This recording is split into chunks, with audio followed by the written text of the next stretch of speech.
If you want to make more money in the markets, you need to trade like a business. And for those of you that are ready, I teach you how to do exactly that. Create your very own trading business in this video. You might say, Leo, I'm not ready to go full time. Well, that's okay. You should still stick around because I include a lot of trading tidbits that you're going to be hard pressed to find elsewhere. Now, if you're ready to take that leap, you should watch these 5 critical questions that you need to answer before starting your own trading business or trading regardless. And with that out of the way, let's talk about what it means to trade like a business. Understanding a trading business involves a solid grasp of how a trading business functions and is structured to achieve an overall ideal outcome for the business owner. Although different from a traditional brick and mortar business, a trading business's anatomy can be broken down similarly. Think of your trading strategies as your new products and services. For it is through these strategies that you'll be generating your trading income. Sure, they will not be fail-proof, which leads me to my next point. Trading losses are expenses. Trading losses are going to be inevitable. You want to take advantage of these losses to improve your trading. Don't just beat yourself up over them, right? They're a learning opportunity. You want to make sure you analyze each loss and learn from them. They can be your best teacher. But at the same time, you also want to simply treat your losses as a cost of doing business. Let's think of the casino and the game of roulette. Now, of course, the casino business makes money when the player loses, but does the player always lose? No. So if we have a player who is always betting on the color red, they have an almost 50-50 chance of winning each time. There will be times when the player hits lots of reds in the short run and the casino loses money. However, the house always wins. You know, in the long run, given that the roulette wheel contains a neutrally colored 0, the casino has an edge. And if you watch that video I told you to watch previously, you'll know what an edge is, right? And that's extremely important because that edge gives the casino advantage over the player. So in other words, act like a casino. If you have an edge in the financial markets, you're going to win long term. Short term, losses are simply a cost of conducting business. And speaking of losses, it's time to talk about capital preservation. Capital preservation aims to protect one's money and safeguard one's business against losses. In trading, it's the same thing. Preserving your working capital to live another day is more important than making money in the short term. New traders often have this backwards. The truth is that the only aspect of the trading process that you have significant control over is how much money you're willing to lose in a trade. So it's critical to size your bets accordingly. A trading business plan, similar to a typical business plan, is a document that details everything that you need to know to run your trading business. It includes your objectives, how you intend to make money, your edge or preferably edges, and what you'll trade and why, and how you'll grow your business. It's time to address the actual birth of your business as a new independent trader. Now, what's your company's mission statement? This is important. It's just not some fluffy thing that you post on a wall. A company's mission statement defines its culture, values, ethics, fundamental goals, and agenda. Why are you doing this? Is it just for the money? If it's just for the money, you might not have the staying power. You know, what's your driving purpose for embarking on a trading career? Let me tell you, it's probably one of the hardest careers with the highest fail rate. And if you don't absolutely love it and kind of weird and just have this pursuit to try to figure out the markets, it's going to be tough for you to stick with it. So it's critical to understand the why before the how. Now, what's your company's philosophy? A philosophy refers to the way things have done around here. Conventionally, it relates to the fundamental beliefs of a people or organization. Your company's philosophy boils down to your market beliefs. Before you can trade, you need to have a philosophy about the markets. Do you believe that the markets are fundamentals or emotions drive the market? Is the Fed the thing that moves the market? Your trading edges come from a deep understanding of how you view the market, and you need this deep understanding to stick to your trading strategies during a market drawdown. What is your market philosophy? These will guide your principles. So what are your company principles? Company principles refer to the principles that your company abides by through its day. These could be building a great workplace culture, conservative cash flow use, or taking big calculated risks. For instance, if you believe the Fed moves the market, are you selling your positions if the Fed's tightening, right? If you're a trend follower, do you implement Paul Tudor Jones' rule of refusing to purchase any stock that's below its 200-day moving average? Having these various principles aligned with your market philosophy and mission will help you maintain the necessary discipline with your trading. Now we can talk about your company rules. Now, what are your company rules? Well, obviously everyone knows company rules refer to the established rules a company makes by a high-level authority, typically management, about how things are conducted, hours worked, etc. And larger trading organizations should definitely define these. However, the rules I'm referring to for a trading business help you protect your capital and add discipline to your trading operations to boost profitability. Essentially, money management rules. And there's quite a few different varieties of these, right? The first are your portfolio management rules. Portfolio management entails building and overseeing a selection of investments or investment strategies that meet long-term goals set above. Now, most investors take the approach of diversifying their assets, which is a solid measure. However, a superior alternative, and this is one of those tidbits, is to implement uncorrelated strategies within the same asset class. For instance, buyers tend to reduce their leverage during sell-offs, which causes both stocks and bonds to drop, even though these two asset classes are generally uncorrelated. Therefore, having a mix of long and short stock strategies can help you offset this risk. So what are your portfolio management rules? For instance, I never allocate more than 25% of a capital to a single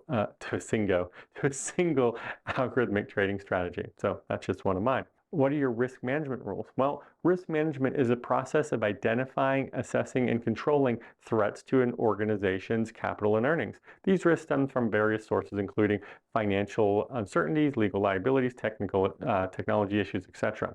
Now, remember that an aspect of trading that you have considerable control over is how much you're willing to lose on any trade. So always go in with the trade knowing your predefined price targets and take profits, and the price points at which you're willing to get out of it for a small loss if the trade goes against you.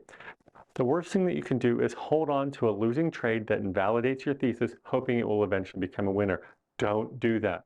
Even though it's one of those psychological biases, you have to conquer it and trade it. Now, one of the risk management rules for my breakout strategies is I never buy a stock where the stop loss on that bar will be larger than the average range or the average daily range, right? So let's just say here's the average candle is this long. If my stop loss is more than that on that breakout, meaning I have to chase it, I'm not going to do that. So there's also other types of rules too. So you need to know your position sizing rules. Position sizing refers to the size of position within a particular portfolio or the dollar amount that you're willing to trade.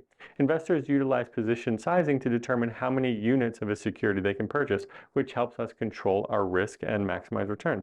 How much are you willing to lose from your trades is directly tied to the size of your trading positions. So you typically want to risk 1% or less on your trading balance on any one trade. And keep in mind, with proper position sizing, there is a risk that the position loses more than the specified 1% if the stock gaps down from an overnight session. That's why it's essential to size correctly, especially around earning announcements. Now, there's other rules too, such as leverage trading rules.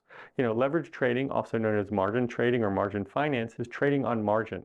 Allows you to open a trading position with a broker using only a small amount of capital to make a much larger position. So maybe you have 10,000 on a 10x leverage position, you'll actually be trading if you had 100,000. So any capital gains that you make on this will have an almost a tenfold effect. Obviously there's taxes, but the same applies to losses, which is why leverage implies an element of risk. If you're taking on leverage, be sure to make sure that your edges are well defined and you have a clear leverage rule. So for instance, one of my rules is I never go above 500% leverage, and this scales down as the volatility of the instrument increases, and leverage is extremely risky in all cases. There's actually one exception to this. When trading crypto, leverage can help mitigate the risk of an exchange hack at the cost of margin interest fees. Now it's time to move on to the next part of our trading business plan, and that's to complete a SWOT analysis. SWOT stands for strengths, weaknesses, opportunities, and threats, and so a SWOT analysis is really just a technique for assessing these four aspects of your trading business. SWOT analysis is a simple tool that can help analyze what you're currently doing well and maybe what you need to work on in the future. So that begs a question, what are your strengths? Strengths define what you excel at. Perhaps you have a programming background and you can create trading algorithms, or maybe you're able to stay calm and collected and perform well under pressure. For me, as you probably guessed, it's the first one, which helps mitigate my weaknesses. I actually get bored easily, and then I'm prone to overtrading, which is something that the algorithms help me solve.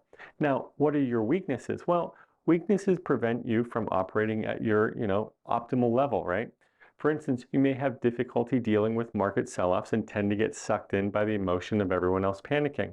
The best way to mitigate this is to reread your business plan. Now, keep in mind that these sell-offs are often an opportunity in the market. As they say, one man's misfortune is another man's opportunity. Take note of your weaknesses and your negative triggers. That way, you might be able to easily spot them and make logical decisions rather than emotional, irrational ones that hurt your profitability. I pay both my living and business expenses from my trading income. In the early days, I'd feel immense pressure to make money every single day, and I would actually override my trading systems, right? No one's perfect. And I'm sure you can all guess what happened. Now, we got to talk about what are your opportunities. These refer to favorable external factors to grow your business or your competitive advantage. For instance, if you only trade stocks and your trading strategies can be applied to additional trading instruments or different markets. Trading crypto is attractive for an algorithmic trader because it trades 24/7 against relatively unsophisticated traders, right? So that was one of my opportunities, which I got into. Now, what are your threats? So in contrast to opportunities, threats refer to factors that pose the possibility of harming your trading business. Now, changes in capital gains laws or crypto regulation or even black swan events are threats. Basically you need to make sure you have proper hedging strategies in place. Now, with all of the SWOT analysis complete, then you have your understanding of, what your potential opportunities are, maybe where you should take your business next. It's time to talk about how you measure performance. There's a saying that what gets measured gets improved, and I've generally found that to be true. And like other traditional businesses, trading businesses are no different. To monitor your trading performance, you require the data. You can collect the data manually from your trading platform and record it in a spreadsheet, but I highly recommend discretionary traders use journaling software that records the data for you. Algo traders, we've got it easy as, as we already know in regards to that, right? Now, there are hundreds of metrics you could track, and you should track the following at a bare minimum, and I'll leave these in the description below. So your profit and loss per trade, total number of trades, win percentage, average time in the trade, largest winning trade, largest losing trade, average winner, average loser, and maximum drawdown. So those are all the things that you want to track at a bare minimum. And like other businesses, we have costs, right? We have fixed and variable costs, and you need to have an understanding of these when thinking about whether or not you want to embark on this journey. So there's two types, primarily fixed costs, which are costs that remain constant for a period of time, irrespective of the outputs, and variable costs, which are expenses that change directly in proportion to business activity, in our case, trading, right? Now, what are some of the examples of this? So fixed costs are, like your computer and your equipment, data feeds, again, for algo traders that can be more than you would think if you're a new algo trader, trading software, admin software, such as, different accounting software, things like that, internet and telephone. Typically, I recommend having multiple ways to connect to the internet. The last thing you want to do is be in a trade and the internet goes down, and your utilities. So the good news is you're most likely already paying for the trading software and a lot of the home expenses, and most of these are relatively inexpensive. But don't forget to consider the largest expense of them all, paying your managing member. And obviously that's you. And to understand your business's true profitability, you need to track your monthly draw, which is essentially your salary, in your accounting software. Now, the variable costs, which can also be significant and which we're probably already familiar with, are transaction fees and slippage. So I'm not going to cover those because you, I'm sure, already know and understand how those affect your trading. Now, there's another thing that we need to talk about too is, where's your office location? One aspect to think about is that, as a trader, you can set an office up anywhere across the globe. Granted, you've got some time zones issues and some are more convenient than others. And you can set up in your own home office, or you can, buy or rent a business office. A big driver of this decision is how well you can balance life and work while home. If you've got kiddos at home and can't concentrate, well, the answer is typically straightforward, and you need to account for that. Additionally, scaling to multiple employees is a little easier if you're an algorithmic trader, and you can more easily separate roles, but then you'll definitely most likely need an office or some type of remote work setup. Now, all of these aspects determine whether it makes sense to stay at home or hang up a shingle somewhere outside of your personal space. So regardless where your office is, you'll want to make sure you're maximizing the tax benefits. So now we're going to talk about benefits for incorporating. And now I'm not a lawyer, so all of this is gained through personal experience. So if you are interested in some of the tax benefits and other benefits of incorporating, make sure you contact a lawyer and accountant with experience setting up trading businesses in your jurisdiction. Now, so why would you want to incorporate? Well, trading can create massive tax liabilities on your operations because the sales of assets are taxable income that is considered capital gains, right? Additionally, trading is not considered a business activity by the IRS, so it's not possible to deduct business expenses as they are ineligible for tax deductions in this case. This is noteworthy since, costs such as software, internet access, and data feeds can actually be significant for many active traders. But you can receive similar tax treatment to other business owners by creating a separate business entity to conduct your trading activities. You can form an S Corp and then file for TTS or trader tax status, which exempts you from the $3,000 capital loss limitation and wash sale adjustments. Now, there's multiple different types of entities that you could elect to create, such as a single member and LLC, and then elect S Corp, which has some benefits. But essentially, again, you're going to want to talk to your lawyer and accountant in regards to those. But basically, long story short, you can save a significant amount of money by electing for trader tax status and trading under an entity. Before incorporating a company, ensure that you qualify for TTS. While there's no specific rule set, we can look at prior court cases to determine eligibility guidelines. As a trader, you need at least 4 trades per day and trade executions on approximately 4 days out of 5 per week. And your average holding period must be under 31 days. And additional factors include having a material account trading size, obviously above the 25,000 pattern day trader designation, and spend over 4 hours per day with the intention of running a business as a trading business to make a living. So again, like I said, please keep in mind, I'm not a lawyer. These are just the things that I've found during my trader journey. Today, we've covered much of what you need to know for setting up your very own trading business. Obviously, it includes a ton of stuff, including the high level of creating a business plan and getting your goals and everything in alignment, to identifying multiple edges, to execution, to even, incorporating a legal entity. So hopefully you found this video valuable. If you did, please let me know in the comments. Actually, if you didn't find it valuable, let me know too. This is a new type of video for me. Most of the ones that I create are, involve back testing, and maybe if I should just stick to that, let me know. But if you did like the video, please subscribe and share it with your friends, because it lets Google know that, this is a video worth distributing to the wider YouTube. So hopefully you enjoyed it, and I wish you best of luck on your trading journey. See you soon.